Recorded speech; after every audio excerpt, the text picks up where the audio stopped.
नमस्कार, आप देख रहे हैं टीएनपी एक्सप्लोर। मैं हूं आपके साथ उपासना सिंह। आज हम आपके लिए लेकर आए हैं ऑनलाइन पेमेंट और कैश पेमेंट के फायदे और नुकसान। ये तो आप भी जानते हैं कि आज के टाइम में जो पैसा है वो जिंदगी की सबसे जरूरी चीज बन चुका है। अब ऐसे में पैसे की जो लेन देन है उसे लेकर काफी ज्यादा चर्चा होती है, जैसे कि जो लेन देन है वो कैश में ज्यादा बेहतर रहती है या फिर डिजिटल तरीके से। देखा जाए तो जो लोग पढ़े लिखे हैं उन लोगों के लिए तो डिजिटल पेमेंट मानो एक अच्छा विकल्प है, लेकिन जो लोग ज्यादा पढ़े लिखे नहीं हैं, जिन्हें ज्ञान नहीं है, क्या उन लोगों के लिए भी डिजिटल पेमेंट मोड अच्छा है? आज हम इसी बारे में बात करेंगे कि कौन सा पेमेंट मोड ज्यादा बेहतर विकल्प है। नोटबंदी के बाद से ही देश लगातार कैशलेस सिस्टम की तरफ बढ़ रहा है। शुरुआती परेशानी से इस राह में कई चिंताएं पैदा की थी, लेकिन अब धीरे धीरे लोगों को डिजिटल पेमेंट की आदत पड़ गई है और इस राह में जितनी परेशानी आ रही है वो भी धीरे धीरे करके दूर हो रही है। डिजिटल पेमेंट और सुविधा। भारत को कैशलेस इकोनॉमी बनाने में लोगों की भागीदारी बढ़ाने के लिए सरकार ने डिजिटल ट्रांजैक्शन पर कई फायदों की घोषणा की थी। फाइनेंशियल लेन देन में आसानी से डिजिटल पेमेंट सिस्टम पेमेंट्स के लिए एक अच्छी बात है, क्योंकि आपको कैश देने, प्लास्टिक कार्ड, बैंक या एटीएम की लाइन में लगने की जरूरत नहीं पड़ती है। खासतौर पर जब आप सफर में हो तो खर्च करने के लिए ये एक सेफ और इजी तरीका होता है। कम आमदनी वाले लोगों को दिक्कत।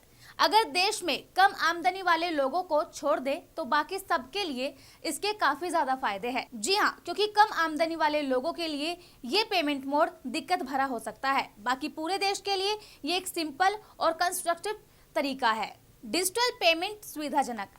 डिजिटल पेमेंट में आपको कहीं भी कभी भी पेमेंट करने की सुविधा मिल जाती है। कई बार तो आपको पेमेंट करने के लिए वहां होना भी जरूरी नहीं होता है। अगर आप ऑफिस आवर में हैं तो भी आप पेमेंट कर सकते हैं। अगर आप इमरजेंसी में हो, जैसे कि हॉस्पिटल या फिर ट्रैफिक में फंसे हो, तो ये आपके लिए काफी अच्छा और मददगार साबित होता है। बैंक की हैकिंग। डिजिटल ट्रांजैक्शन में सबसे बड़ा जो जोखिम है वो ऑथेंटिक थेफ्ट का है।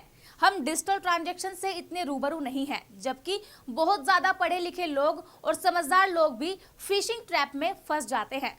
ऑनलाइन फ्रॉड के बढ़ते खतरे के दौर में अधिकतर लोगों के डिजिटल ट्रांजैक्शन प्लेटफॉर्म पर आने से हैकिंग के खतरे बढ़ जाते हैं। ऐसे में थका देने वाली प्रक्रिया और कमजोर शिकायत सुनवाई व्यवस्था की वजह से लोगों के पास ऑनलाइन फ्रॉड से बचने का कोई भी विकल्प नहीं है। इसके अलावा इस तरह के फ्रॉड से निपटने के लिए कोई कड़ा कानून भी नहीं है, जिस कारण साल 2019 अक्टूबर में इंडियन बैंकिंग सिस्टम को डेटा चोरी का शिकार होना पड़ा था।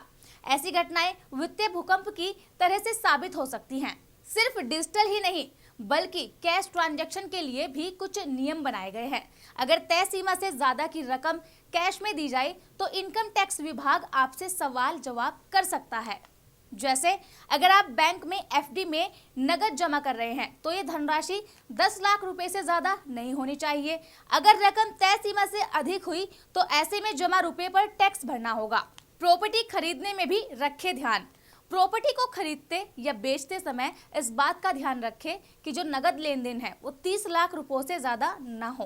30 लाख रुपयों से ज्यादा का कैश लेन देन होने पर आप इनकम टैक्स की नजरों में आ सकते हैं। क्रेडिट कार्ड बिल का भुगतान करते समय किसी को 1 लाख रुपए की सीमा पार नहीं करनी चाहिए, क्योंकि क्रेडिट कार्ड बिल भुगतान में इस नगद सीमा से ज्यादा का पेमेंट कैश में करने पर आयकर विभाग आपके अकाउंट की जाँच कर सकता है।